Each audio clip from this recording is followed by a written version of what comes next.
welcome to another episode of the Herd Main Show. I'm your herd leader, John Wayne. You gotta warn me. I'm your herd mom, Megan. We're doing it. It's happening. Episode.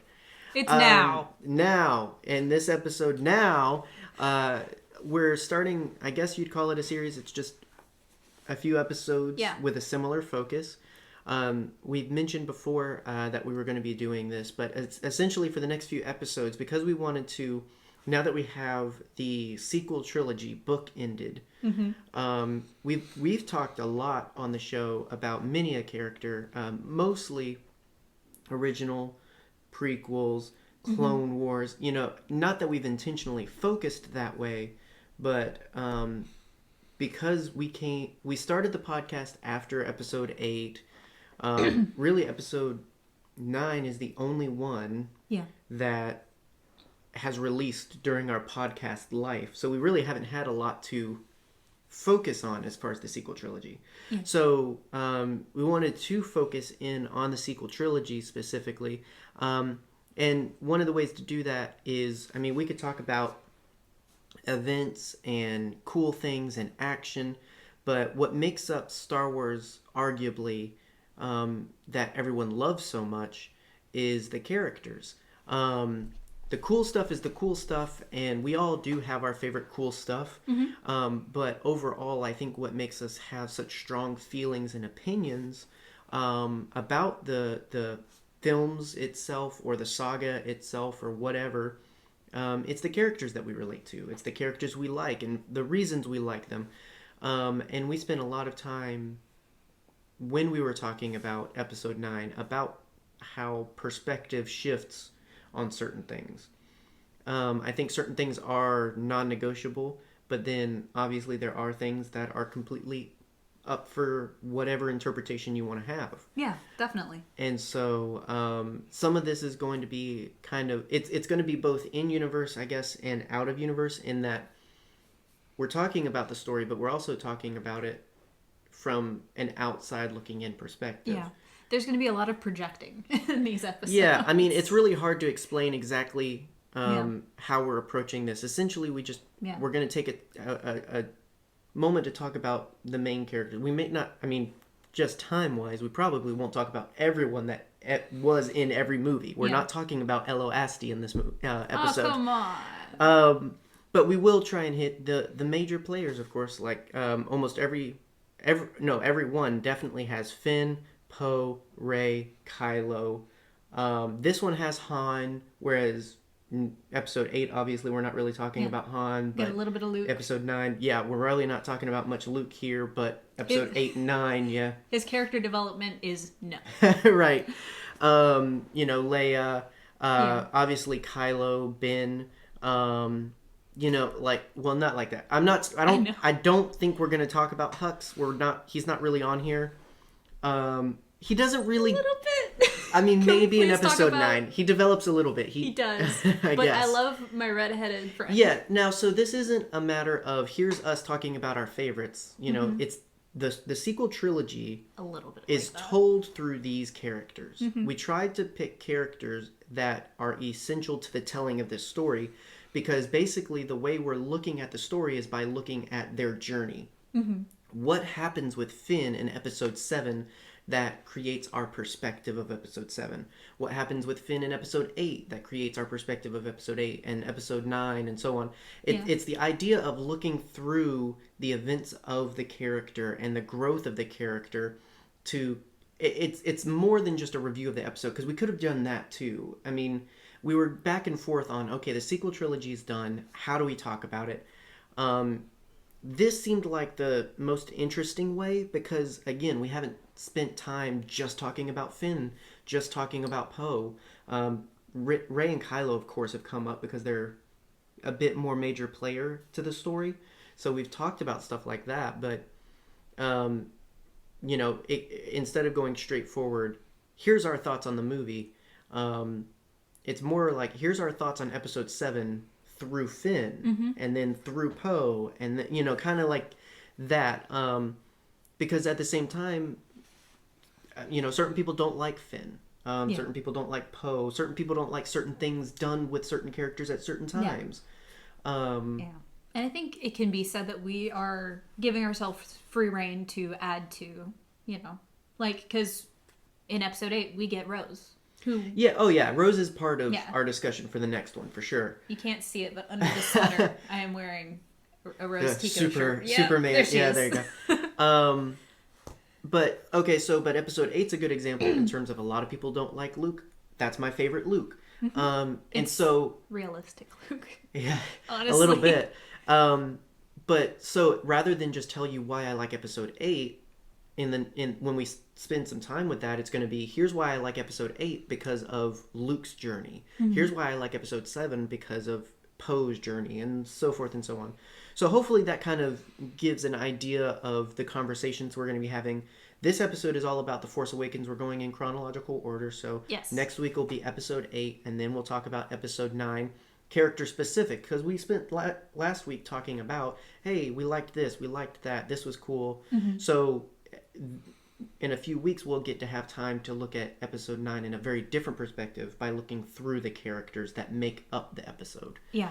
And this could completely fall flat and nobody might like it, but yeah. And I'll be honest, there's going to be some times where we will state an opinion and we forget to say I think or I feel that. Right. Don't take our word as that's what we are sure. Yeah, is going to happen. We're going to kind of reintroduce this every week just in case someone comes along when we're talking about episode 9 and didn't get 7 and 8 and or blah, if blah, you blah. just want to watch specific episodes. Yeah, which is fine, honestly. But every episode will try and reinforce that, this is from our view. I mean, there's going to be things we don't even necessarily see the same way. But that's part of the conversation too, is here's what I saw in Finn. Here's what I saw in Kylo Ren, and so forth. And not establishing it as definitive. If there's anything definitive, it's going to be what's clearly stated through canon and whatnot, not necessarily up for interpretation. But by and large, it's going to be a lot of just our perspective and opinion, for sure. Like I said, there's going to be a lot of projecting. So, and the interesting thing, though, will be getting the reception from you guys, though. And we say all the time, that's why we start the conversations we start, is because we think it would be interesting to have with other folks. And so certainly... But we don't have friends. No, we do. Yeah. But we do love you guys. And we would love to hear your perceptions. What did you see in episode 9 through the character of Finn? What did you see through the specific characters that we're going to talk about? Because, again, my opinions of episode 7 are formed by my opinions of the character journeys.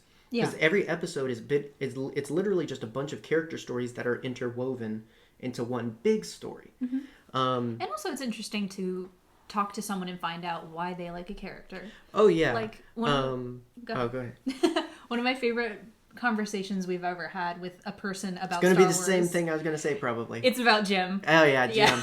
If you want first of all, we just love, and hi, Jim, and hi, thank Jim. you. We love you. We just love hearing Jim talk about Star Wars in general. Yeah, he's an awesome dude. You will add many years to your life if you ask Jim about his favorite Star Wars movie and his favorite Star Wars character. Yeah. Which we're not going to tell you. Go ask him yourself. It'll be pretty obvious if you go to his social media and whatnot and interact with him. But I already loved that movie. Oh, yeah. But talking to him, it's just like, oh gosh, every time, just more emotions, more love. And we're not claiming that we will be able to do that for anybody, but that would be the dream. That is the dream. That by the way they talk about Finn, I don't necessarily know that any of that's going to happen. It's not really planned out that way. But hopefully, by talking about it, whether you agree or disagree of certain things, it'll give you a better appreciation. I guess that's the least we could hope for. Like I said, it could all fall flat and nobody will like this, but our hope is always that as much fun as we have making an episode, you guys have listening to an episode. What's Jim's Twitter handle? That is a good question. I will insert that here. Go in talk editing. to him. If this is on any audio platform, then you'll just have to check the description of the episode, and I will try my bestest to remember. You're going to. Probably. So with The Force Awakens, A movie that I almost fell asleep during the first time I watched it, honestly. It's definitely lighter than episode 8 or 9. It had a lot to introduce. It had a lot to set up because this was completely new Star Wars, and it was delving into new territory for sure. And maybe some of it was retread safely. Some of it recaptured a lot of the familiar Star Wars fun and action and whatnot. I've never really minded that. No. I know that's a point of contention for a lot of folks.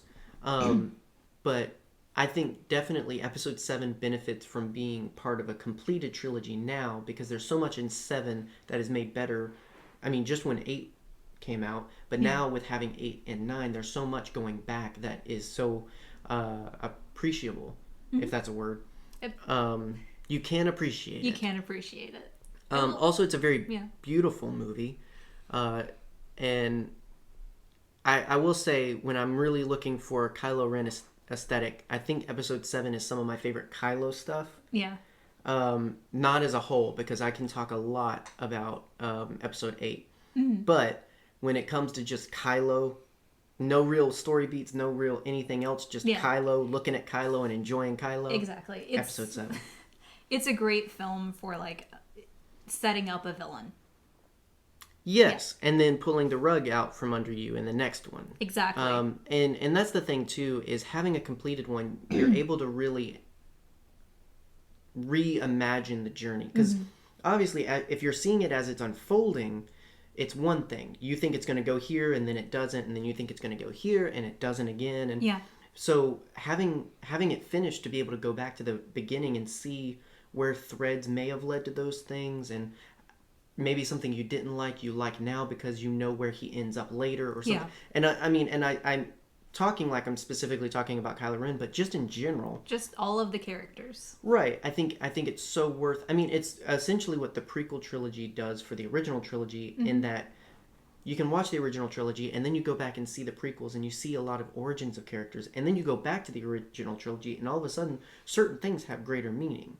All of a sudden, the Obi-Wan Vader fight in Episode 4 has more meaning. A lot of stuff is added to because of having a completed story. You know, now going further with other characters, yet again, we have that benefit of things being added on by having the whole picture. And so I think, for sure, advice would be, if you didn't like Episode 7 in the beginning, it's definitely worth now having all of it. I mean, it'd be a good time for a sequel trilogy marathon, I think, because I think now that you can take in everything and you have the whole story, things might play out a little differently for you and whatnot. So now the interesting thing about the sequel trilogy and what's going to be a reoccurring theme in our episodes is we're mostly talking about sequel trilogy characters. Yeah. There's not a lot about the original characters. I think each character has their movie. Yeah, definitely. I would say this is Han's movie. I would say 8 is of the original cast. Not as a whole. Not as a whole. Of the original trilogy, this is Han's movie. Yeah. Luke's is 8, and I believe 9 would be Leia's, because I think that's the most upfront she gets to be, which is very ironic. And in my opinion, appropriate because of her legacy. Incredibly so appropriate. Like, it's literally her legacy that ends the movie. Exactly. And so all of the original 3, and I mean, Lando's there in episode 9. Yes, I'm not discounting him. Don't get offended. But he's not part of the original 3. He's not. Han, Luke, and Leia are the team. And I'm and Chewbacca's not left out in there. We're going to talk a little bit about Chewbacca, but you know, I think any way I cut it, every time we talk about Chewbacca on the podcast in the last however many months, it just hits me again that Peter Mayhew's not there anymore. Yeah. Like that. Oof. And I think that's part of why people get very touchy because it's easy to take it as if it's not his character and his legacy is not being treated with respect. Yeah. That's not the intention. People were upset. Chewbacca is and always has been, even when Peter was Chewbacca. he's always been one of the supporting pillars of the other characters. And that's not a negative. No. It's not a negative that he's the best friend of the group. He's the one that kind of upholds people and moves people along. And it's not a bad thing. That's the part he's always been meant to play. There would be no Han Solo without Chewbacca. Right. Now, with that said, though, the most leading action he really gets is in Solo. Yeah. Not necessarily in these movies. Now, there's points to mention, for sure. Oh, absolutely. Some of my favorite Chewie moments happen in the sequel trilogy. But, as far as character growth, there's not a huge map to that. As far as Lando, there's really not a huge map to that, especially since he's only in one movie. So, if they're not mentioned as much as some may like, it's not a factor of downplaying them or saying they're less than or anything. And even by me mentioning the original 3, it's not a downplay of other characters. There's always going to be other characters. There's always a big 3. There's always supporting characters for the big 3. Exactly. I mean, even Qui-Gon is not a part of the main character arcs of the prequel trilogy. He's in there, and then he does what he needs to do, and then he's removed. Now, he comes back as needed, but in support of Anakin. Yeah. And occasionally Obi-Wan. Not as a major player. The major players have always been Obi-Wan, Anakin, Padme. Sorry. Yeah. You know, I mean... Ahsoka in the Clone Wars. Yes. Well, but then, arguably, Padme's kind of removed, or Ahsoka's kind of traded in and out for Padme, or in some cases, Obi-Wan's traded in and out for... Like, they do a little bit more revolving in the Clone Wars. Which, there's a benefit to having a long-term... Exactly. Story. When you're dealing with 3 movies, all about 2.5 hours long, there's only so much you can do. Exactly. And you have to take care of your individual characters. Right. Because there's things established on their character arcs and their shoulders and their progress that are important to resolve. Yeah. We're coming at this from a very, writing perspective. Well, and that's why I said it's very much in... what did you think when Han did this? He's a fictional character, but imagine it, like there's that perspective in this episode, but then there's also going to be outside looking in. That made sense for the story, right? This story parallel. This there's a duality here. Yeah, and when we get to 9, we'll talk about it more. But there is a story beat that upsets a lot of people. But it's hard for me to imagine what you're talking about because there's so many things that upset everybody. I mean, the universal Ben dying.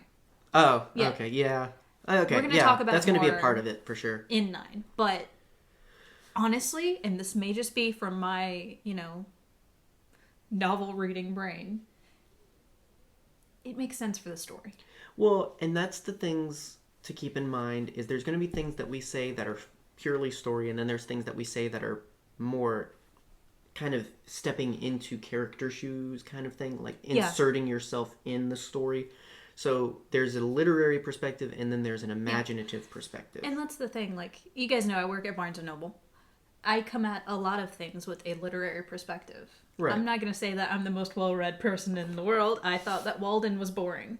Mm-hmm. But at the same time... I don't know what that means. I don't read, so... Henry David Thoreau. I read Star Wars and that's about it. It's a dude sitting on a lake just being whiny, honestly. Okay. It's just really boring. But whatever. That's neither here nor there. But I have talked to a lot of people who are writers. Mm-hmm. I've read a lot of books on writing. Mm-hmm. That's kind of how I make sense of some movies and some media in general. And that makes sense. The beauty of Star Wars is it's layered in such a way to do that. I mean, it's the same thing. We just had the Oscars happen. A lot of Oscars are awarded based on looking at it from not the content of the film, but the filmmaking, the achievements of filmmaking, the, spectacular involvement of the act. They gave a heartfelt performance. Yeah, but they were a bad guy. Yeah. And the whole rest of the movie sucked. But their performance, what they were able... there's levels to interpreting things. We're trying to, and we will, because Star Wars is set up in a way to interpret it from multiple layers very well. We're going to come at it that way. Yeah. Because sticking to just one, I think, closes part of you off to enjoying the greater parts of the story. Star Wars is as much just a story to appreciate. Wow, George Lucas told a great story. J.J. Abrams and Rian Johnson told a great story. We can look at it from that perspective. And then we can also get into it and say, wow, this is a great perspective because it means this to me. Mm-hmm. I related to this part and I felt, strongly about this. There's multiple ways to take it. And so, coming into interpreting through characters, Episode 7 in the sequel trilogy, the original cast was understandably removed. Yeah. A large part of the sequel trilogy is definitely the passing of the torch. Yeah. And like I definitely. said, each film, I think, focuses on a particular character passing the torch. Now, from their perspective, they're kind of passing it to the same people, that being Rey and Ben. But the circumstances around it also deal with other characters. But as far as getting into this, how did you feel having a whole new cast to get used to? Because even arguably the prequels, I mean, we didn't know characters. Yeah. But we don't know them as well as we thought we did. Yeah. We don't know Anakin, but we know Vader was Anakin. So there's familiarity. Obi-Wan, familiarity. And, you know, the main cast of Finn, Poe, and Rey, and Kylo, no familiarity. Yeah, and I think they did a good job of kind of setting up character arcs in the first trailer that we got, which was immediately Finn popping up, scared out of his brain, and that kind of set up, okay, so this is kind of the character that we're going to go with. I think the only one that I didn't, like, really get to guess what their character was going to be was Rey. And I think that was purposefully, you know, set up that way. Because I think a lot of the times in our film watching brain, we kind of have assumptions set up for us. You have scared one, you have jock, and you have girl. Right. That's how movie work, yes. Yeah. And yeah, kind of. That's what I thought originally was, oh yeah, there's going to be 2 guy characters and a girl character. That's what Star Wars are. Yeah.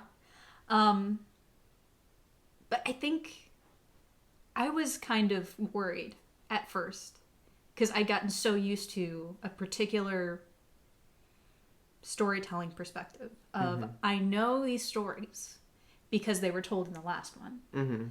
This was something completely new and completely different. Yeah, I mean, it definitely had the liberties of taking new perspectives on... I mean, if you subscribe to the hero's journey idea that there's only so many stories you can tell, if that's true, then they did the best thing possible in that recognizing we can only tell one kind of story, let's at least do it in a new and unique way. Yeah. And I think the way they handled the characters and their roles and their progress had a part to play in that for sure. Because it's easy to set up, and I think they played to that as far as, because you mentioned the trailers, I think they played to, people are going to assume this about these characters. Right. Are strong.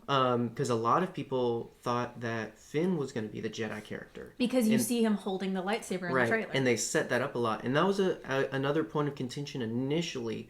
It wasn't huge, but a lot of people were kind of let down by that. And I think that had to do with the stakes of representation and everything like that. I'd argue that we still got a lot of great leading representation from Finn as things went on. But it's easy to think that in episode 7, if you isolate it, he was set up and then, oops, no, give it to the girl. Yeah. Which is in its own way representation, but obviously, I mean, the gender issues of this day and age were a very difficult thing to navigate, considering this had a leading female. Not only leading female, but leading female Jedi. Yeah. I mean, you can argue Jedi, but she had a lightsaber and used the Force. So let's just say let's say Force user. You know, there was just a lot of discourse to navigate because of the character choices that they decided to make. But I think that's some of the things that add value to this as a very modern Star Wars. And I think that's okay. I don't think that that's a term that brings down the sequel trilogy. I think it's not at all. I think it just defines it as this generation Star Wars. Exactly. And I think there is no shortage of strong female characters in Star Wars from the past. It's just now you have a lady in a leading role who is giving arguably the most powerful weapon in all of Star Wars, and arguably the most power in Star Wars, because you know, we had female Jedi, but you never got to see them be awesome. Pretty much. I mean, it was unless you like the 2003. Yes, the Shakti. Shakti was amazing. But it was very rare. It was very rare. And then, you know, the Clone Wars came along before then, and you got to see Ahsoka being awesome, but I think it was kind of downplayed sometimes to let the legacy characters have their moment. Yeah, and arguably it makes more sense in the Clone Wars because of, I mean, I go back and forth a lot in it being as much a story for Anakin as it is for Ahsoka. Yeah, absolutely. And I think it depends on how I'm watching, which ones I'm watching, what's going on. I think they're both evenly the main characters. And I think there's always, you know, there's the line in The Phantom Menace. There's always a bigger fish. Mm-hmm. And I think we've been set up to think, you know, for the longest time, there's always going to be a bigger, badder Jedi. Mm-hmm. And so to have not just a bigger, badder Jedi or a Force user, and to have that be a woman, I think that kind of breaks brains sometimes.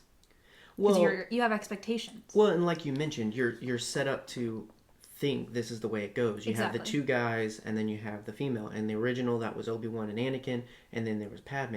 Padme had a few really great moments. She was fantastic. Especially in the Clone Wars. But overall, she was the love interest. Her main reason for being there was the love that she had with Anakin. Mm-hmm. The main adventurers were Obi-Wan and Anakin. You go to the original trilogy, and arguably Leia had a lot more going on in terms of action. She really did. She's the reason they got off the Death Star. Right. But you still had your Jedi and your pilot, and they were... Yeah. I won't say...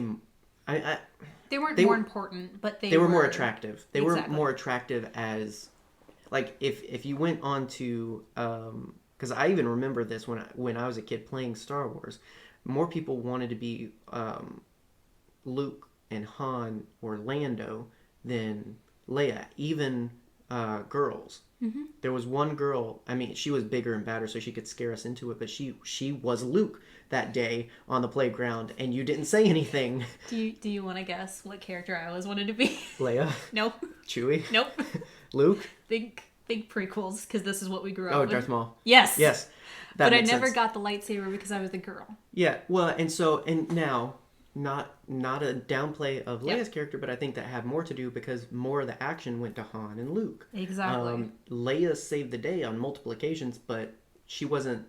She came in towards the end on some, and you may disagree if you get into the finer points, but the idea being Luke and Han, and then Leia. Yeah. You know, and that's how you could always explain it. And in this one, it kind of felt like it was going to be Finn and Poe and Rey. Mm-hmm. You know, especially since they were kind of trying to set up the scapegoat of Finn being the Jedi. Yeah. So for sure, it was a switcheroo. It was quite unexpected, and gave him the old razzle dazzle. Because you're so conditioned, because fans are so conditioned, and because humans are so conditioned, and if you disagree that humans are conditioned to think of certain genders going to certain qualities, then read some YouTube comments, go on the internet, and just... May I point you towards the last 50 years of filmmaking? Right, like, it's a thing. It is a thing. If you're offended by that, I'd encourage you to figure out why you're offended by it. If you're offended by that, good.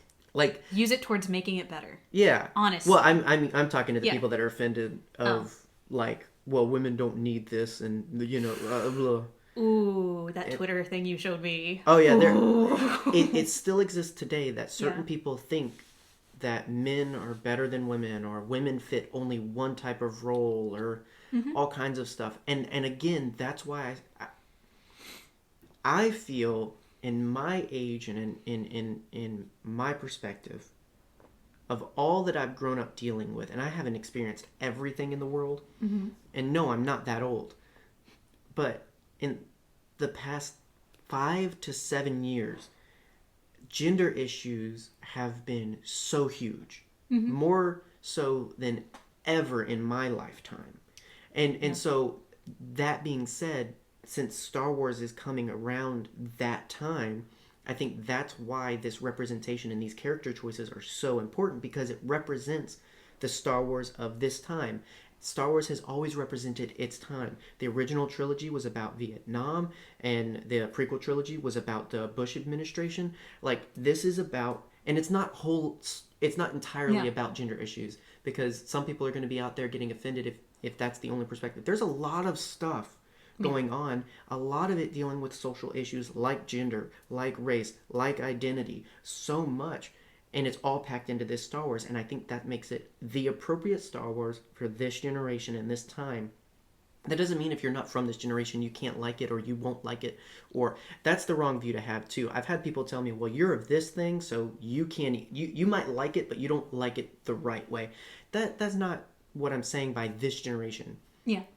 The original trilogy was meant for its generation and beyond. Yeah, exactly. But number one, its generation. Number two, beyond.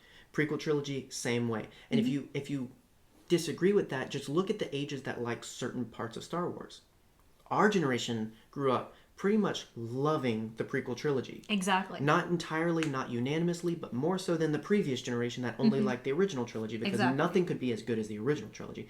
Now we've got prequel lovers treating sequel trilogy lovers the way that original trilogy lovers treated prequel trilogy lovers, and it's just this cycle that goes on, and it's because it's meant first for this generation, and then eventually the rest of the people go, oh, this is actually pretty good. What was I thinking? And then the next generation's going to hate everything. Think of how many people have become Jar Jar apologists. Think of how many people have come around. Hate that word. I'm sorry. Okay. No, it's not a negative. It's not a negative at all. But I mean, it's a description. People have come to the point now of recognizing they were crap to Jar Jar as a character and Ahmed Best as an actor, and all of a sudden now people like Jar Jar. And unironically. Yeah. Like, it's legit. I'm one of them. People can recognize, and they've gotten to a point in life. And sometimes that's what happens. You have to get to a point in life that you can actually appreciate it. But it's happening. Yeah. So, evidently, Star Wars is always meant number one for its generation. Mm-hmm. The generation that is directly consuming it, and the generation that's living now. Because, and okay, oh my gosh, it's almost as if the human experience is meant to be different for every person. We're getting so out of whack, but I think it's okay. I guess. think it's fine. It's gonna be okay. It's gonna be okay. Lando thinks his fight's done. He's old, he's retired, he's just living on this planet with these really cool dance people. And it's fine, Love right? their jam. Love it. He has to come to this realization that it's not just about this generation. Mm-hmm. It's not just about right now. Like, it is their fight, but we can be there too. And I think Star Wars fandom is very similar in that it comes out in such a time that's meant for this generation, but it doesn't have to stay in that box. It is and can be for everyone. Mm-hmm. But it's all about, obviously, number one, your perspective and whatnot, but it's also just a way to relate to today. Mm-hmm. If you want to relate to what's important today, watch Star Wars. The issues it deals with are what's important today, because the issues that the original trilogy dealt with were important then, and the issues that the prequel trilogy dealt with were important then. Mm-hmm. It's okay for that to be truth. Exactly. Like, that's what happens when people create things. They have certain things in mind. Usually it's because they watched Fox News or they read a book and they're like, oh, let me go write this movie because I'm thinking about this now. Here's the thing. The human condition, it's going to repeat. Mm-hmm. You know, these things are not exclusive to this, but this is a very specific thing that's going to relate now, and it's going to relate differently but still relate later. Exactly. And that's the storytelling beauty of things, in that nothing ever really dies. It just kind of keeps recycling. Exactly. And I feel like we can sum up this entire conversation with, gosh, we live in a society. Goodness gracious, that was a lot. I just planned to talk about... I know. Original trilogy characters weren't as in it, but we got on the whole thing, and geez Louise. Allow me to move us forward. Sure. John? Just find a thing. Who was your favorite new character? In episode 7... Yeah. Because I'm trying to. In episode 7. That previous conversation happened because I got out of the box. I got to stay in the box. Out of the box. I'm getting in my box. I'm getting in my episode 7 box. Get into the box. Kylo Ren. Surprise. I hate it, but I feel like that's gonna be my answer every time. I know. He's one of my favorite characters.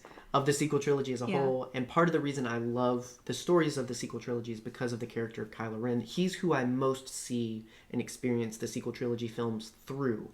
Occasionally I step out of that for characters like Luke, and occasionally Poe, actually, in episode 9. And so for me, I don't really slip into the shoes of Rey much from a perspective. The only time I really did was honestly in episode 9. And I just think it's because of where her story goes. So as far as she's presented here, I don't really have anything that speaks to me. Really the most, and some people will really argue with me on this, but some of the most developed or some of the most context given to a character in episode 7 is Ben. It's Kylo. So, I mean, you know, I'm kind of just... From the way I'm taking things and the way I am currently in my life, I'm attracted to seeing things through the character of Kylo as far as episode 7 goes. So you'd say you're attracted to Kylo Ren? No. Not that way. I would say that I relate to Kylo Ren. It always sounds bad when I say stuff like that because I'm always relating to terrible characters. But didn't he kill children? Yes. Yeah. Sorry, I can't explain that one. He went through a lot. It's a thing. I relate a lot and see a lot in the character of Anakin. He killed a lot of people. I did a lot of bad things. He did. I can't explain that one away, but it's just the fact of other things. Yeah. Anyway. Yeah, emotions manifest in different ways. Right. It happens. I have not killed children, if you're wondering. Yet. No. Joking. We do work with a lot of kids, though. We do. Surprise, out of the box. I related to and kind of emoted pretty well with Finn in episode 7. Okay. Because just blind panic. just do it. Don't think about it, just do it. Right. Which is how I navigate my daily life. What is your malfunction? Basically. But yeah, I feel like Finn... That's a really... Poor baby. Anxiety.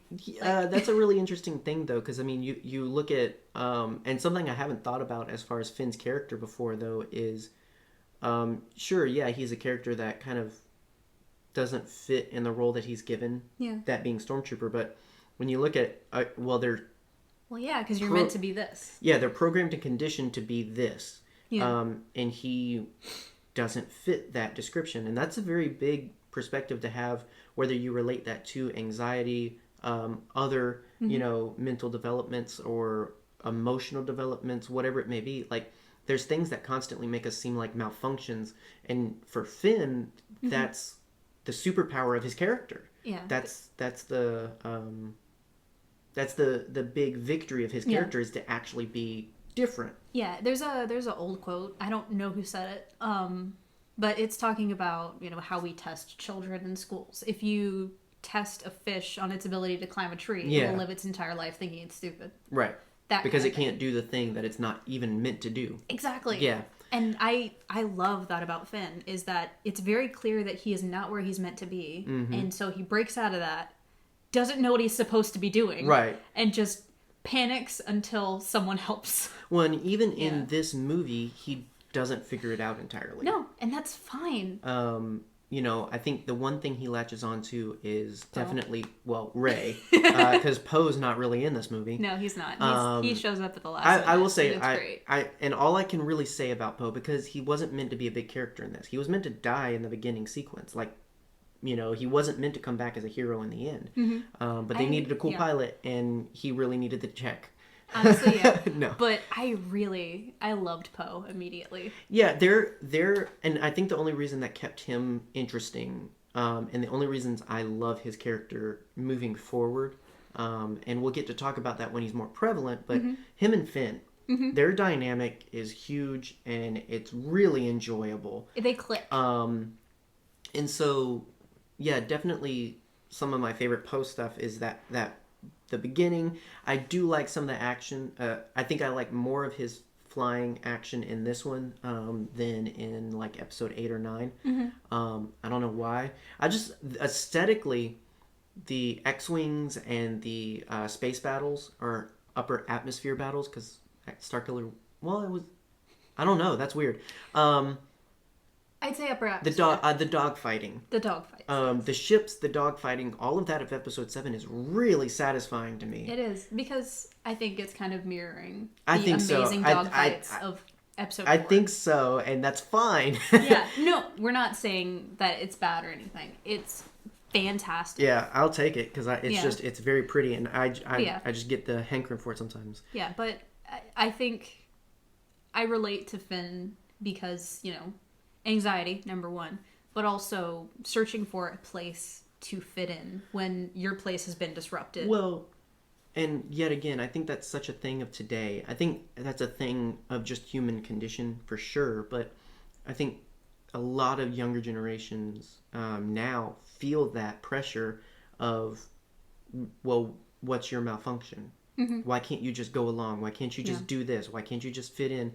And so, I mean, people say all the time there's more cases of, developmental disorders being reported, a lot more prevalency given to learning disabilities and all this other stuff. Mm-hmm. It's like, well, that didn't happen in my generation. It was always happening. It's just that, again, that was the fish that you made bark. Like, now more so than ever, you see fish getting to just be fish. And basically all I mean is people getting to be people and not getting treated, not forced to live against their wiring and whatnot. Yeah. I also just think it's generally interesting, a stormtrooper being a main character. Mm-hmm. Like a de facto... Like he is the first and only stormtrooper to take off his helmet. Yeah. So, and then I just... You hear stories of Imperials defecting. It happens. It's nothing new. Like and I know First Order and Imperials are similar yet different, but it's kind of interchangeable. Stormtroopers, the guys in the helmets, you don't usually get to see do anything other than just die for the cause. Mm-hmm. And so I was really into the idea right off the bat, first trailer of, oh gosh, we're getting a main character that was a stormtrooper. Mm-hmm. I will say I always wished that more of his stormtrooper stuff came in handy. Mm-hmm. Like more of, like, it's one of those things where it's like, how can this I'm thinking of like some random old Harrison Ford movie where he's just a dad, but he ends up taking down a whole terrorist group that kidnapped his dog. It's not really a movie. I'm just saying it happens. I think it did, though. I think it was a movie at one probably point. Was. But it's like, he's just a dad who wants to get his daughter back. Like, as noble of a cause as that is, it wouldn't go out that well. Like, it would be a 30-minute movie because he dies. But imagine, like Taken. Yeah. A whole different game because, and also Liam Neeson. And also but Liam Neeson. He's got the skills that actually are handy for this. They're useful for this. And so I'd always wanted Finn to have a Taken moment of like, the training's prepared me for this. Exactly. Like, just like the simulation. Did. I mean, it kind of did. They didn't have to explain to him how to use a gun. Exactly. Basically. And he has pretty good aim. Oh yeah, I will say, I'm not saying it didn't come in handy. I wanted an acknowledgement of, it's just because you forget I was trained for this, because it's that's clever, that's useful development, and then it's also kind of sad because, oh my gosh, he was doing that instead of coloring pictures as a child. Mm-hmm. But they really solidified how sad what the First Order was doing when they pulled up his file and a picture of him as a kid. Oh yeah, well, and we get more added to that later, and for sure. And they were like, recondition him, just send him back until he works the way he's supposed to. Mm-hmm. A lot of really cool elements come from cool elements in the fact of it's kind of facing a lot of, again, what's prevalent, mm-hmm. what's reality for some people. For some people, they feel like Finn, where they're getting treated like I'm the one wrong. I'm malfunctioning, even though I feel like I'm doing what's right, but everybody else is just order, and I can't do that. There's some people that never make it out of that box, but then there's others, and Finn can be a perspective of that. There's others that do, and they just, sometimes that's what you need to thrive, is to be. Yeah. Sometimes, malfunctions are treated like bad things, but sometimes that means you can do something no one else but you can do. Exactly. Like Wreck-It Ralph. Yeah. Penelope. Oh, yeah. She was a glitch. There you go. I love it. And that came in handy. And a large part of episode 7 is running. Yeah. A very big part is running. But if you look at the characters of Finn and Rey, you see that they are running in two different directions. Rey is trying to run back to the comfort of the nowhere that she came from. Mm-hmm. Wanting to keep waiting for a family that's never coming back. Mm-hmm. I think a part of her knows that, but it's a discomfort that is comfortable to her because it's all she's ever known. Mm-hmm. And then you have Finn trying to run as far away from all he's ever known. As far away as he can. And to just... And both orphans. Exactly. I don't know why I'm just kind of lingering on that. I've seen what you're talking about, for sure. But that led me to, wow, they both never had a childhood. Mm-hmm. And that's really crazy to me. That's sad. And then you get the third orphan. They had their childhood taken away by the previous generation, if you think about it. Exactly. Because Palpatine took away Rey's childhood by taking away her parents. Mm-hmm. The first technically, technically through the Imperials. I mean, we don't know who Finn's people are. We don't know who his family is. But the Imperials becoming the First Order took away his childhood. Like, the sins of the past created them, who would then become what destroys the past in the First Order and Palpatine. That's really interesting. It's an idea of... I mean, technically, we cannot stop the cycle. No. We are always going to be products of a previous generation. Mm-hmm. Some of that can be good. Some of that can be very, very bad. But looking at Rey and Finn, what was used to really create them was harsh circumstances. It took away the power of choice that they had over their own journeys. It took away the power of family and love that they could have had, and all this other, like, all this stuff that could be just bad. That gets you a Hux character. Instead, it makes them stronger, particularly by finding each other and finding others like them, to then do away with the past. Exactly. And it's this idea of, I mean, yeah, we can't stop that. We're going to be made by other people.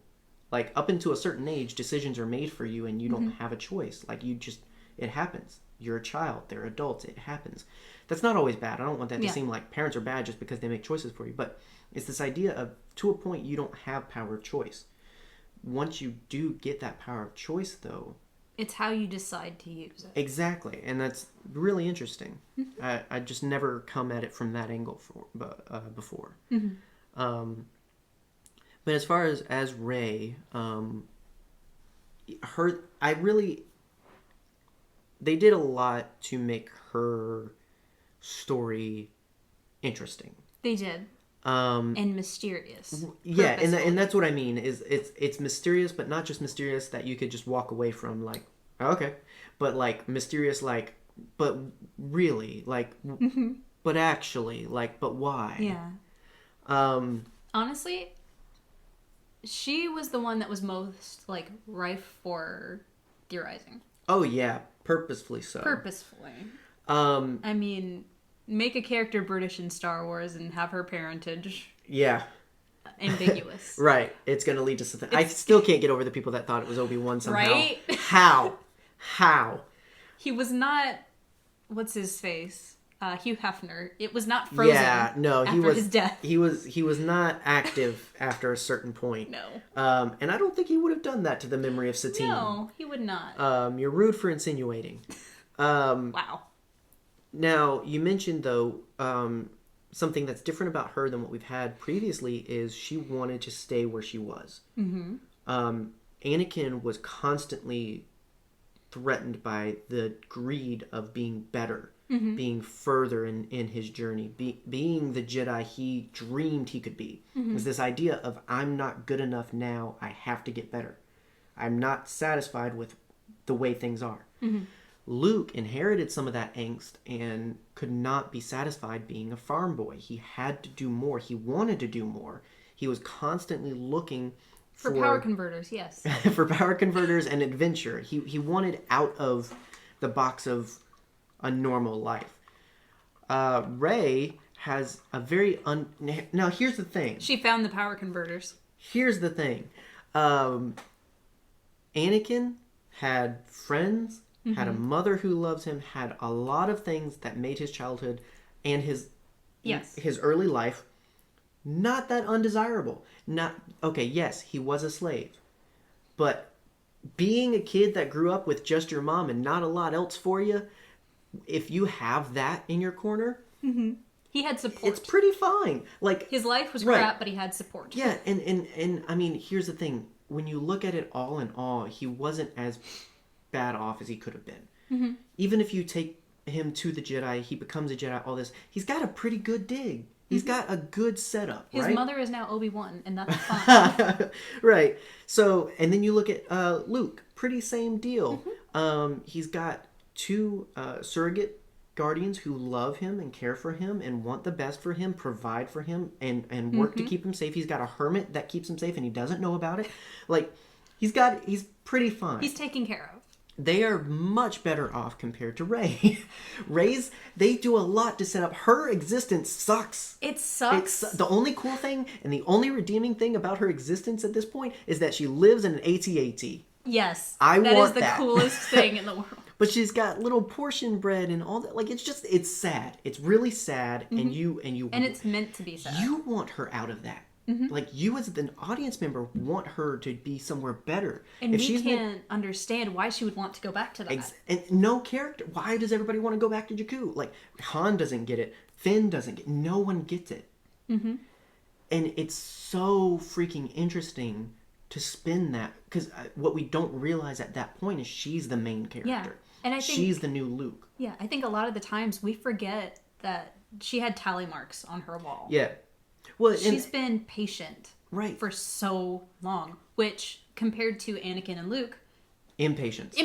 Oh yeah, no. terrible. She's choice. fine with waiting. She's fine with her circumstances. She wants that because she feels like if she stays there, she's going to get back what she lost.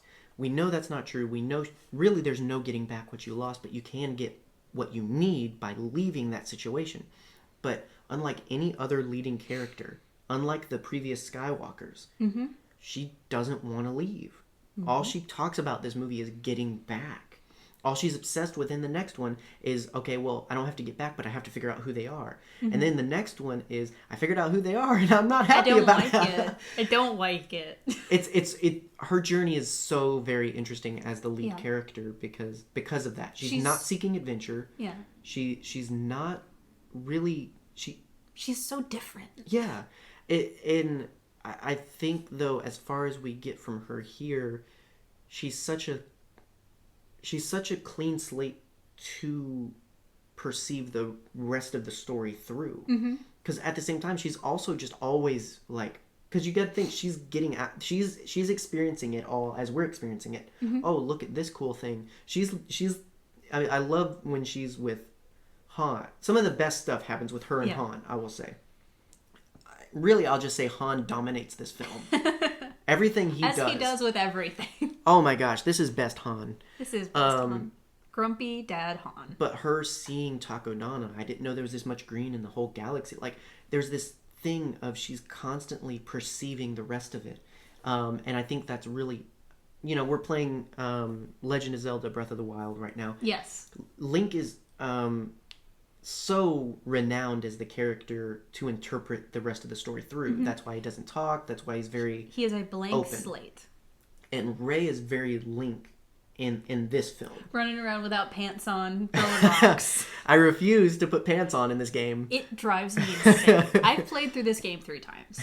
You're on your first one. Yeah. You won't Z-target. Nope. And you won't put on pants. I refuse. It's like having a toddler.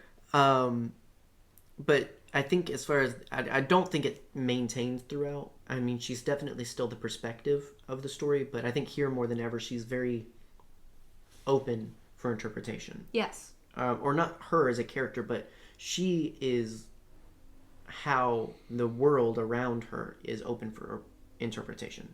How the story is open for interpretation. Yeah. And it's not until she makes the decision of, you know what? screw it. I'm gonna be my own person. Pretty much. When she picks up the lightsaber and she just decides, this is... Okay, we're doing this. We're doing this. And she doesn't even pick it up. She just, like, force pulls it to her. It's an amazing shot. It's mostly just... And that's something really interesting about her in this film and part of the next one is a lot of what she does is just because she believes she can. Mm-hmm. Because she doesn't really have anyone telling her no.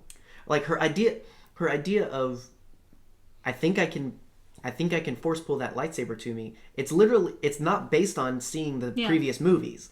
It's not about hearing stories. It's literally just about I think I can, therefore I can. It's as if there is no try. There's just do or do not. Pretty much. It's her perspective. And, she just do. And that's how I've always interpreted, the mind trick, all of it. I've always seen it as...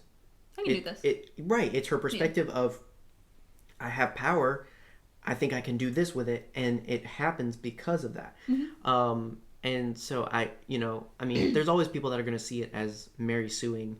They're going to see it the way they want, and that's fine. Well, it's fine as long as you keep it to yourself, because that's stupid, but it's fine. I'm sorry, but the whole Mary Sue thing is stupid to me. It is stupid, honestly. You can interpret many things how you want, but that's one of the stupid things of... If you think it's ungrounded power, if you think she's just utterly unstoppable, you're not really seeing these movies the right way. There's many times she messes up. There's many times it doesn't work out. And like I said, I think some of it's just this childlike wonder that she comes to her power with of, I'm going to try this, and we'll see what happens. What makes a true hero? I don't care about the hero's journey. I understand it, and I think it's important. Controversial. I get what it means for literary and, media in general. Mm. It's important to have a story and a progression of the story. Mm-hmm. But what makes a real hero is failure, dumb luck, and support. There you go. Rey has all three of those. Exactly. And she's got a can-do attitude. She got a GED and a can-do attitude. Let's be real. She can overtake the world. But no, I think a lot of it's just her perspective on things, and I think that's what's so unique about her. Because of her circumstances, she gets this because of Luke's circumstances, he has walls, he has barriers, he's got things that you just can't do because that's not how the world works. Mm-hmm. Rey doesn't have that. No. She has characters constantly trying to put that in the way of her, but she's constantly like, no, I can do this. She is a pole vaulter. Of boundaries. Yes, it's like, I love it about her. Just people trying to put barriers up, and she's like, nope, not gonna happen. So Kylo Ren. I think we've talked a good bit about Rey as far as episode 7. So moving on to Kylo Ren. I don't know why I'm looking at your iPad. My iPad. Right, you got your own. Stop. Get off mine. What was your overall take on him in episode 7? Because I would say each film has a completely different Kylo Ren, if that's not too crazy. Mm-hmm. But as far as episode 7, what was your whole thing with him in episode 7? The first time we watched it, I thought, oh, discount Darth Vader, and then didn't think about him for the rest of the movie. That's my honest thing, because at that point I was not that into Star Wars. Mm-hmm. It was after we watched that TFA was the first movie that I really saw multiple times and sought to understand. TFA is the whole reason we have a podcast, honestly, and pretty much the whole reason I love Star Wars as a whole. So that first viewing honestly didn't do much for me. Mm-hmm. But subsequent viewings, that's what kind of broke my brain after that. But Kylo Ren as a character, for me, at first I was just like, are we really doing this again? We got sad boy who is in a mask. Oh no, he's hot. That kind of and I think I said that in the theater. I think so, jokingly. Oh no. Right, like, oh my gosh, he's attractive. He's so emo. Yeah, but like that was Kylo Ren in 7 for me at first. But having seen the other films and looking back at him, I definitely understand where they were taking his character and a direction. Yeah, and that's why I'll say I don't think you're wrong in your interpretation. I think that's the way we're meant to interpret him, and I love how Episode 8, literally through Snoke, pokes at that. Not as a Rian Johnson to JJ thing, but literally as he's as a character. Ben is in this box of trying to be who he's not, and so he's acting all big, tough, dark boy on us by idolizing the only darkness he knows, and that's his grandfather, who wasn't even speaking to him at that time. Right, yeah. Come to find out, he was manipulated this whole time. I thought that I was so cool when I came up with, like, okay, it's not really Darth Vader talking to him, it's Palpatine. And the ashes that are around the helmet, they're from Moraband. That's why. And I was, like, so feeling my theory. And then, I mean, you weren't wrong. And then it happened, and I was like, oh. Yeah, I mean, that happened. You weren't wrong that, I mean, definitely was being used. Yeah. And again, I think that basically they take the surface level interpretation, because I think the way the audience felt and the way he seemed in that initial one is literally how everybody else sees him. Mm-hmm. And honestly, that's spooky bully. That's kind of sad from a character perspective, because it's constantly this, you just take this stupid thing off, stop doing this. Like, exactly. Literally everybody, even if you're afraid of him, you know, I mean, I'm sure people are scared of him, but constantly you're scared of him because he can actually do something, but he's still silly. Mm-hmm. He's still just playing bad guy. Yeah, I think in every film in Star Wars, there is a moment that makes you want to watch it again. And that's true for the prequel trilogy. That's true for the sequel trilogy. It's true for the original trilogy as well. Mm-hmm. Like, I will watch all of Phantom Menace just for the last 15 minutes. Oh yeah, a lot of people will. And I love the rest of the movie too, but that last 15 minutes, lovely.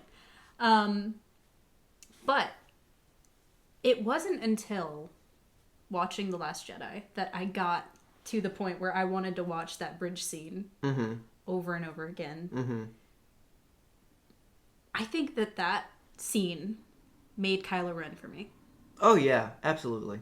Like, and that was after watching Episode 8. Yeah, by and large, a lot of it's aesthetic. I love the look of Kylo Ren. I love what Adam does for a faceless character, because the most masked he is up until 9 is this.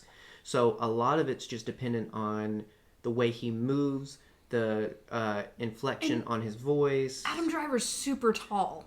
Oh, yeah. We forget that a lot. And super talented. I thought that's what you were going to say, but yes, he is tall, too. He is incredibly talented, but also very tall. I think, in general, Adam Driver is a big part of my reason for liking Kylo and Ben. But, for sure, a lot of it's aesthetic. A lot of it's just, I don't know much about you, but you look so cool. I don't know why it does this, but it's cool. And it's a lot of, it's just cool. But then it gets real, it gets emotional at that point with Han. And from then on, Kylo Ren's a whole different character. From the first time you hear Han yelling across the bridge, Ben! Yeah. That makes me jump every time. It's one of my favorite scenes in general. Definitely the scene of this one for sure. Its reprise in 9 is just as crazy. And this is another one why, again, I'll say in this instance, Harrison Ford's acting, Han's character is the perspective. We gotta see Call of the Wild, by the way. Episode 9 is when it's Adam Driver's and Kylo's, or at that point, Ben's perspective. Yeah. You know, it's from two different sides of the coin. So in this one, this is a Han scene to me. Yeah. Kylo Ren is just happening to be there. But all in all, that's what changes him from just a cool, scary character. This is the shift that Vader went through from being the big bad guy of Episode 4. And people forget that was a thing. It was just the bad guy in black. Like, he wasn't... Yeah. He wasn't a big deal, really, until Episode 5. All of a sudden, now he's got some character. All of a sudden, now he's the lead guy's dad. Like there's stakes, there's emotion, there's so much going on that it's just like, wait, he was just supposed to be the guy that we beat up and, yay victory. All of a sudden now he's a character. Mm-hmm. And I think that was that for Kylo Ren. They do it in one film where he goes from just being bad guy to being a character. Mm-hmm. He's got depth, he's got emotion. From that point on, Ben is frantic and crazy. He's just obsessed with getting that lightsaber and getting everybody out of his way so he can finally just, I guess in his mind, he's thinking like, this is a thing of the past. This is a representation of the past. I've got to kill it. Right. Like this is mine. If I can have that, if I can have Luke's lightsaber. At that point, from his perspective, it's Luke's lightsaber. Mm-hmm. If I can have that, if I can use that, like all of a sudden some of this crap that I've done, all of these things that I've done and allowed gets to be worth it. Mm-hmm. And so he's just, it's not big plans. It's not first order stuff. It's Kylo stuff. Mm-hmm. Then it's personal stuff, and you see that how he's acting, how he's talking, a whole different thing. So I think that taking him as a silly kid trying to play villain up until that point is accurate. Yeah, definitely. And I think that reflects on the kind of character he's going to eventually be branched out as this kid.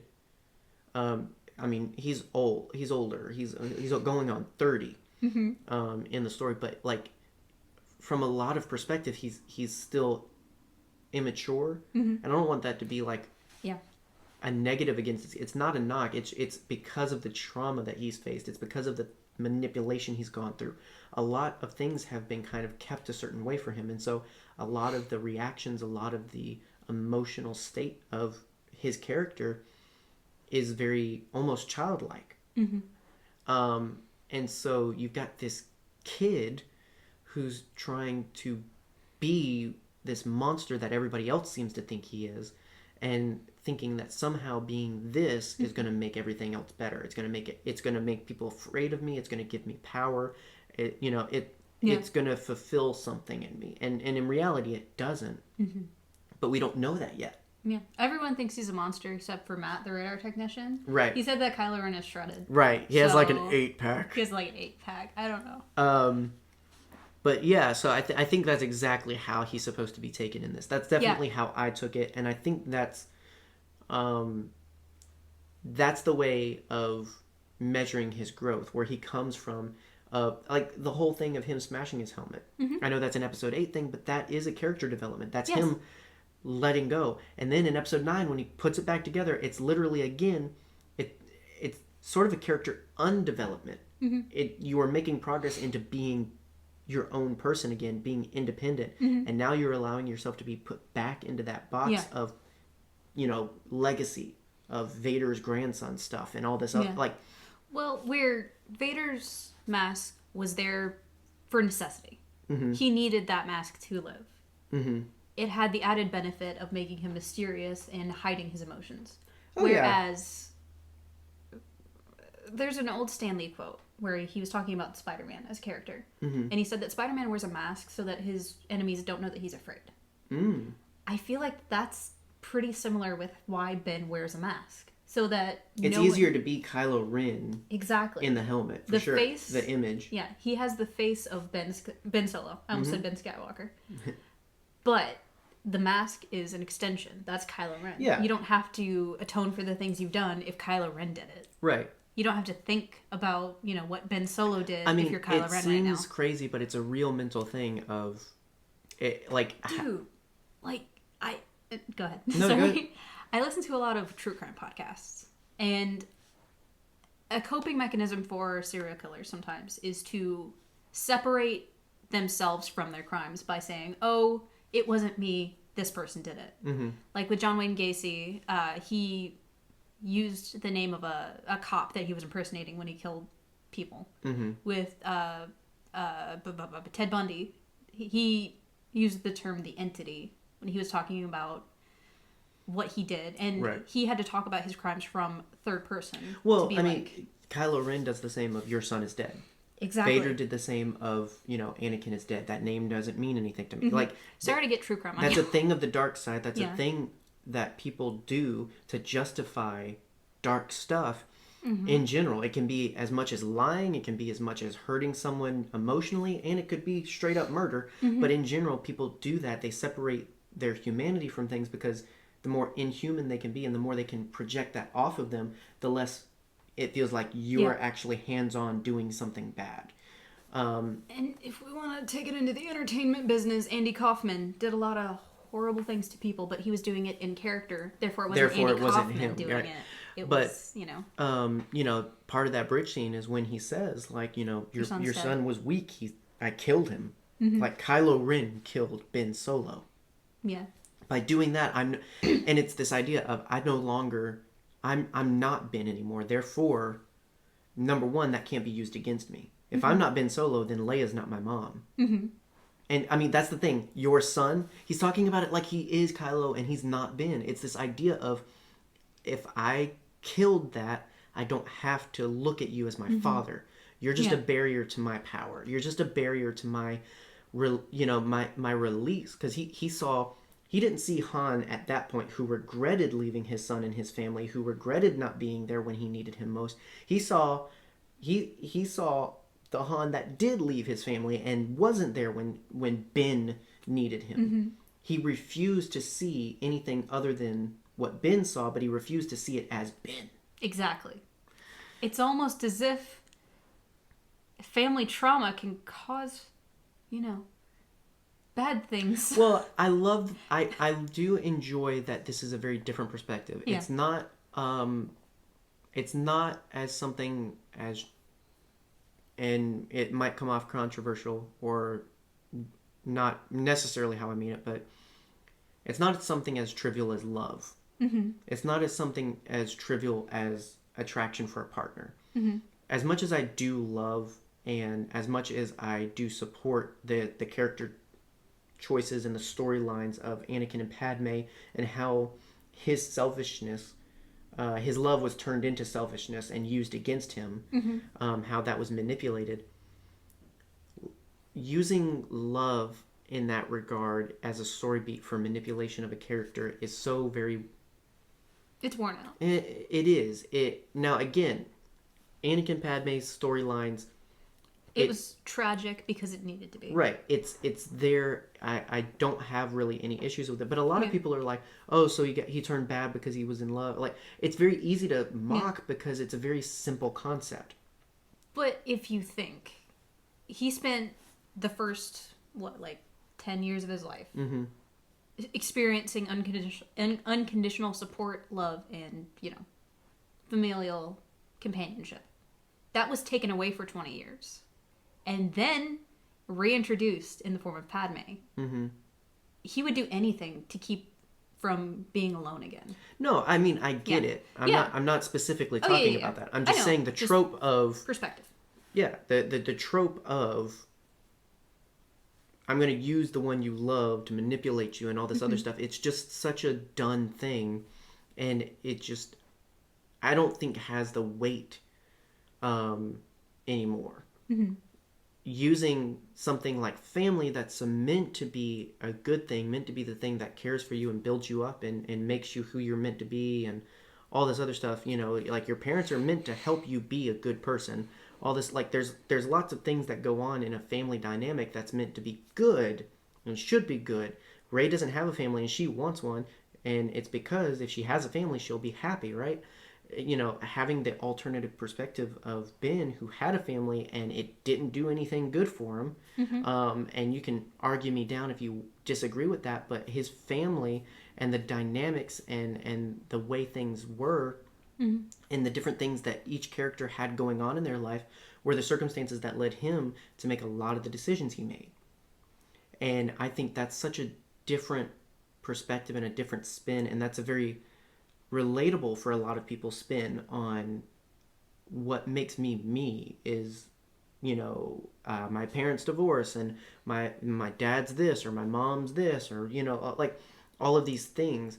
And so I think instead of giving him a love interest that made him go bad because it's my power is the only thing that can save you kind of stuff, instead they give you this young person running away from the childhood trauma that they've experienced, and just trying to do everything they can to destroy that past.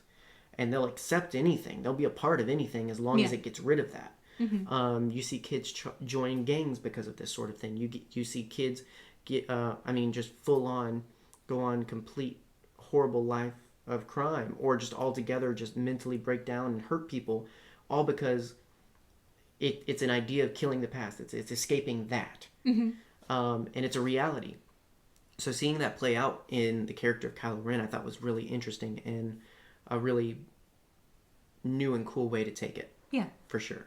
Yeah. I mean, of course, he does have the love interest of Rey later on as the stories continue, but that's not the reason he's bad. That's the reason he becomes good, really, is because of love. Yeah. Rey, his mother included, and this part of Han's story with the bridge scene even comes back as an element of love that saves him. Yeah. And so it's really interesting. And I think that's why it's a good thing to always point out that Rey didn't love Kylo Ren. She did not have feelings for Kylo Ren. She loved Ben Solo. And she didn't. And she didn't take Kylo Ren's hand. Yeah, she could always see. She saw the Ben that he was constantly trying to hide. And that's where, well, but he did this and he said that and he treated her like this. He did that to remind her that he was Kylo Ren. That's the thing later on that we see is he starts to feel, and he's like, Kylo Ren can't let that happen. I've got to remind her that I am the monster she thinks I am. I've got to squash any hope she has of Ben Solo. And so you see that she's the only one with the power to still see Ben. Everybody else, it's Kylo. My son's gone. You know, it's constantly this perspective that Ben's gone. It's Kylo now. She's the only one that still has the hope of seeing. I mean, it's the same thing with Luke. Everybody else saw Vader, and without much prompting and without much familial bond, Luke saw Anakin. And he chose to actively see Anakin instead of Vader. And that's not to say, like, see the good in your abusers. No, that's to say, see people. Yeah, I mean, see the humanity. Yeah. This is a tough thing to talk about in real world terms. I mean, in narrative, I think it's very easy to take it super, super, super serious. I think this is one of the few moments I will say to remember that it is a story. It is a story. It is a movie. And I'm not saying that the way you may feel about that sort of abuser, abusee situation is invalid or wrong. What I mean to say is remember that the elements that go on in a real life abuser, abusee situation don't necessarily play into a story. Yes. So, yes, in reality, some of the things that maybe characters may choose to do would not play out as well, would not work, and it's probably not good advice for how to handle an abusive relationship or abusive person. But that's because it is a story. Yeah, it's fake and in space. Yeah, it wants to boil it down to the simplest level of, well, he's still good because Ben is still in there. Yeah. Sometimes you do have to see the humanity in people so that you can help them out of being the abuser that they are and being the horrible person that they are. But you also have to take into account that can be very dangerous for you as well. Yes. There's lots of real stuff that go on with that kind of narrative. And at the end of the day, sometimes it's for a professional to handle. Right. And you need to get yourself out of that situation. That's one of the only reasons I don't give much to the conversations. That's why I don't really see it from the same perspective as some, that it's wrong for Rey to see the good in Kylo, or similarly, although nobody talks about it that way, Luke seeing the good in Vader. Mm-hmm. It's mostly in this because there's a sexual connotation to their relationship of Rey and Ben that I think that comes up more. But it's arguably just as bad for Luke to see good in Vader, given how bad Vader is, because there's many a child that has that perspective against their parent, where it's just like, but yeah, they're still my dad, they're still this, and sometimes that can be bad for you. So I think both perspectives in a real world circumstance are bad. And it's not as pure and simple as just seeing the good and doing something and then they're good and it's redeemed. That's why it's easier to kill them. I'm just going to go ahead and say that's why it's easier that they die, because you don't have to unpack all of that. Exactly. In a story, this is one of the few times that I emphasize This is the Star Wars story. Yes. And it's because you can't always do things that you do in reality in a story, and you can't always do things in a story that you do in reality. It goes both ways. Yeah. And so, Rey being able to see Ben, all of that stuff, I think, is a very simplified version of being able to help others move past trauma. Certainly, it's a big conversation. It's a huge conversation. But I think Star Wars always helps us to see the perspective of good. Try to choose to see good in every situation, in every scenario. It doesn't always play out that someone that was bad turns good. It doesn't always play out that everything becomes okay because of a certain thing. But by choosing to see good instead of bad, by changing your perspective, though, which is just the Star Wars thing, all of a sudden you don't necessarily have to be the victim of the circumstances, or you don't have to suffer because someone else suffers. And there are things that in reality can be learned and taken away from the elements of redemptive characters like Vader and Kylo.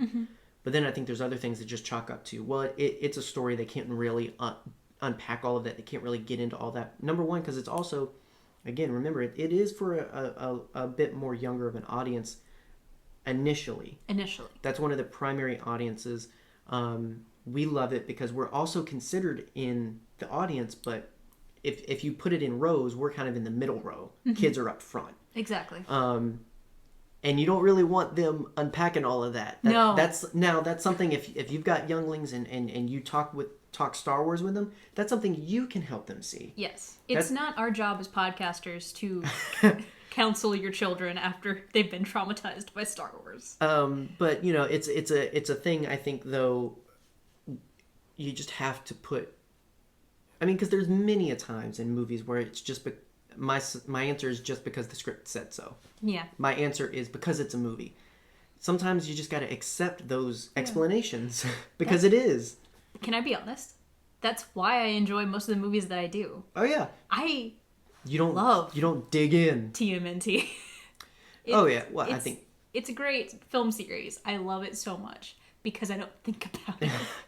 Well, I think that's a bad example because it's a good movie. I think love the Super Mario Brothers I think movie. that's a good example because it's just like, ooh, bombs. You're able to just have fun. John Leguizamo, I like that guy. Right. And so I think for our ability to enjoy Star Wars, there's times when we do have to remember it is a story. It is a story. But I think there's times for the purpose of entertainment. Right.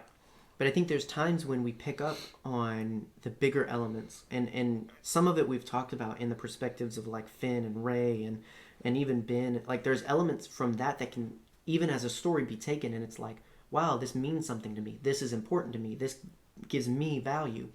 And that's what Star Wars is meant to do, by and large. It's not meant to be a replacement of reality. No. It can only do so much. So as much perspective and as much as you see yourself and your situations in these fictional characters, these are just meant to be a lens through which we process reality. Exactly. Not what we use to replace it. And so some of the things that we've talked about, if you see yourself as Finn, if you see yourself as someone who everything else is going this way, but I'm going that way, I'm a fish out of water, I'm a salmon upstream.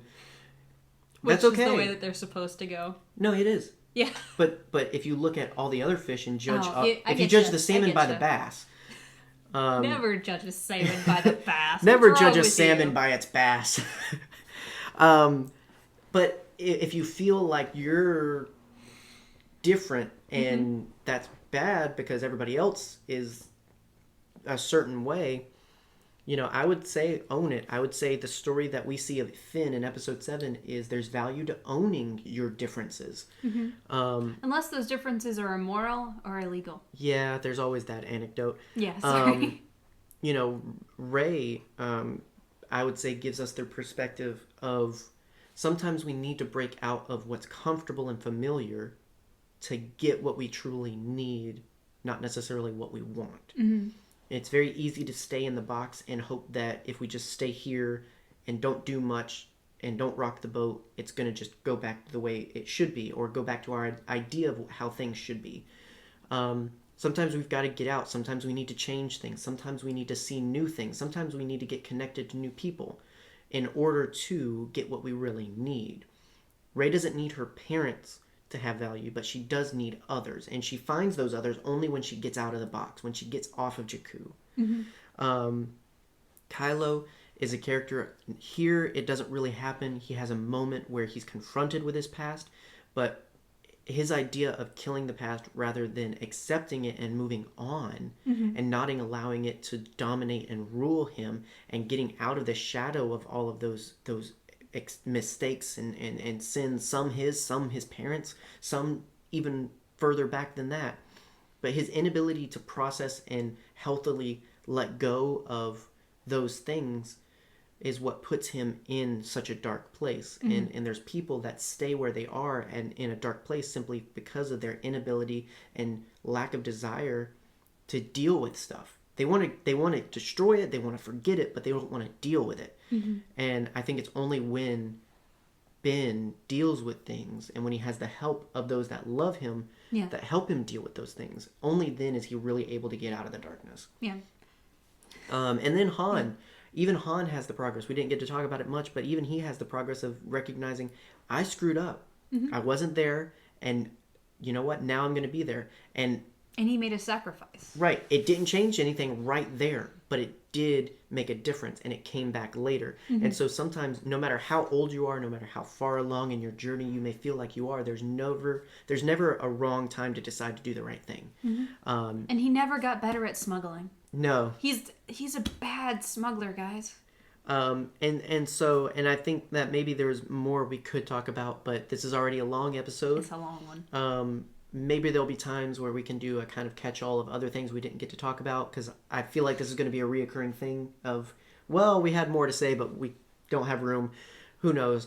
But let us know what you thought of some of these perspectives of some of the character arcs of Episode 7. Did you see some of the things the same way? Did you not?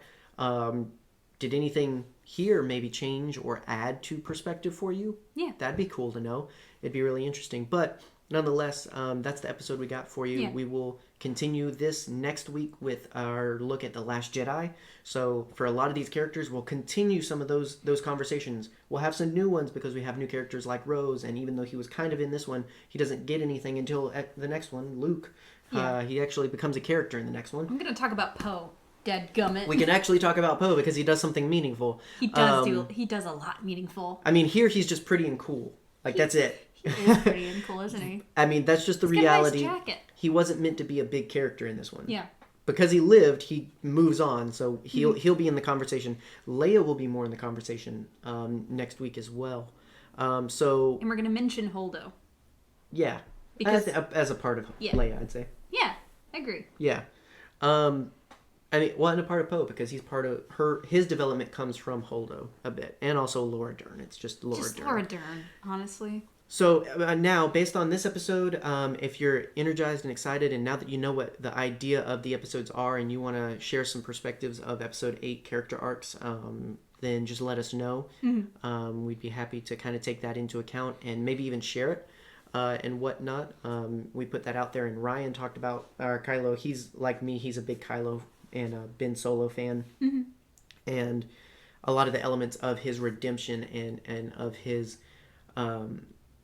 return to the light, his sacrifice, are big factors in that for both of us. And so there's no downplaying how big of a character Kylo is. Absolutely. A lot of that's just because Adam Driver is just such a great actor. I think we can all agree that Adam Driver, very spectacular, and we get to see a lot more of that in The Last Jedi for sure. So yeah. But until next week, until next time, I've been your herd leader, John Wayne, and I've been your herd mom, Megan, and this has been Nerd Herder. Bye. Deuces.